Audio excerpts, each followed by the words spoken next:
New Zealand और श्रीलंका के बीच पहला टेस्ट मैच एक क्लोज थ्रिलर हो गया है, जैसा मैंने आपको कल की वीडियो में बताया था।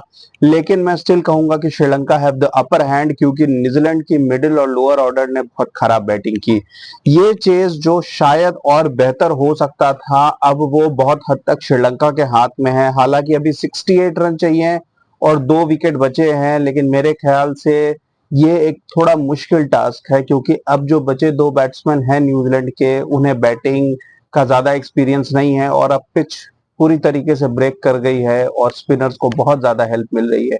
तो 68 रन्स बनाना आखिरी 2 विकेट पे काफी मुश्किल हो सकता है।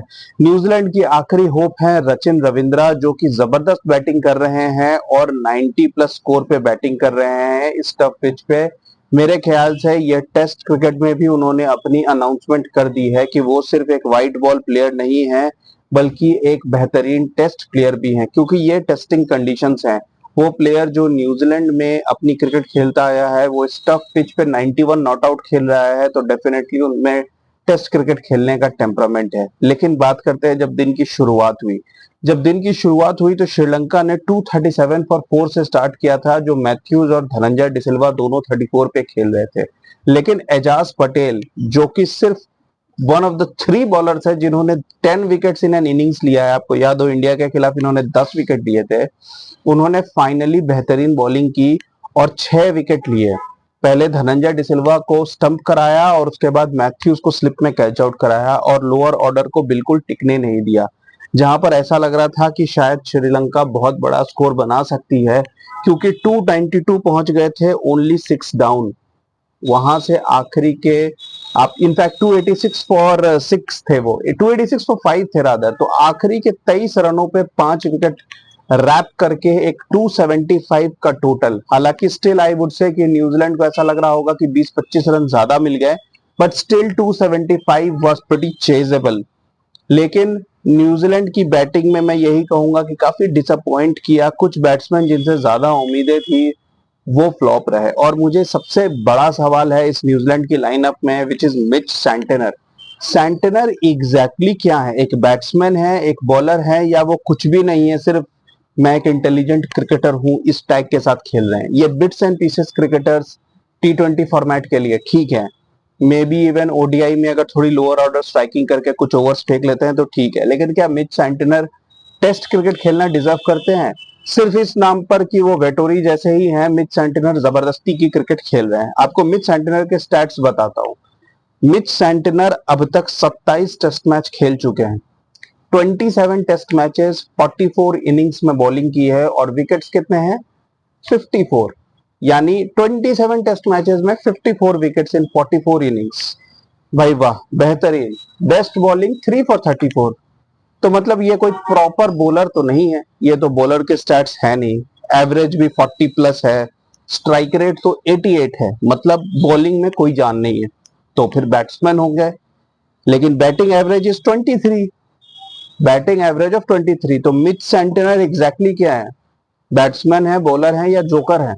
क्योंकि उन्होंने परफॉर्मेंस इस मैच में एक जोकर की दी है, ना तो रन बनाए हैं ना विकेट लिए हैं। ठीक है, तो मेरे ख्याल से इनकी जगह पे या तो अगले टेस्ट मैच में इस शोधी को खिलाया जाए या किसी प्रॉपर बैट्समैन को ही खिलाया जाए, क्योंकि जैसी ये बॉलिंग करते हैं इनसे much better bowling Glenn Phillips ने की है एक प्रॉपर बैट्समैन होके। मिच सेंटिनर बस वो है कि he has a good cricketing brain, क्योंकि वो एक स्कूप शॉट खेल लेता है, दैट्स इट। इसकी वजह से Mitch Santner is highly overrated cricketers. कुछ क्रिकेटर्स होते हैं जो हाईली ओवररेटेड होते हैं कि ये बहुत अच्छे क्रिकेटर्स हैं, ये कुछ भी कर सकते हैं, और मिच सेंटिनर एग्जैक्टली उनमें से एक हैं, जो कि करते कुछ नहीं है, लेकिन सिर्फ एक हाइप बनी हुई है कि Mitch Santner is a very good cricketer. Unfortunately test cricket में उन्होंने कोई अचीवमेंट्स नहीं की हैं और मेरे ख्याल से टेस्ट क्रिकेट खेलने के वो लायक भी नहीं। एनीवेज, इस तरीके की बैटिंग की उन्होंने। जब वो बैटिंग करने आए तो मैच काफी बना हुआ था, लेकिन मिच सेंटिनर ने जितने देर भी वो क्रीज पे रहे, 22 बॉलें खेली उन्होंने 2 रन बनाने की, और आप बिलीव कीजिए उस 22 बॉलों में उनकी 3 स्टंपिंग मिस हुई है। 3 स्टंपिंग मिस हुई है इस 22 बॉल में। तो आप इमेजिन कर सकते हो कि ये कोशिश भी नहीं कर रहे थे कि रचिन रविंद्रा दूसरी तरफ है तो मैं सिर्फ टिका रहूं, क्योंकि टारगेट लेस देन 100 था। न्यूजीलैंड के 6 विकेट गिरे थे और दिन का आखिरी आधा घंटा चल रहा था, सिर्फ मिच सेंटिनर को टिके रहना था। मुझे समझ नहीं आता, जब आप एक क्रिकेटर के बारे में कहते हो he is a great cricketing brain, he has a great sense of the situation, तो ये सेंस ऑफ द सिचुएशन थी। अगर वो सिर्फ टिक जाते, अगले दिन सुबह आते, अगर दूसरी तरफ से रचिन रविंद्रा आउट हो जाते तो समझ में आता कि उन्हें कुछ तेज शॉट्स खेलने की जरूरत है या कुछ करने की जरूरत है। दूसरी तरफ से रचिन रविंद्रा हर ओवर में एक बाउंड्री निकाल रहे हैं, टिके हुए हैं, टारगेट लेस देन 100 है, तो मिच सेंटिनर को आगे बढ़ के इतने एक्सपेरिमेंट करने की क्या जरूरत है। इवेंचुअली एक 7th या 8th स्टंप की बॉल पे वो कवर ड्राइव मारने गए और कैच आउट हो गए। And to his misery.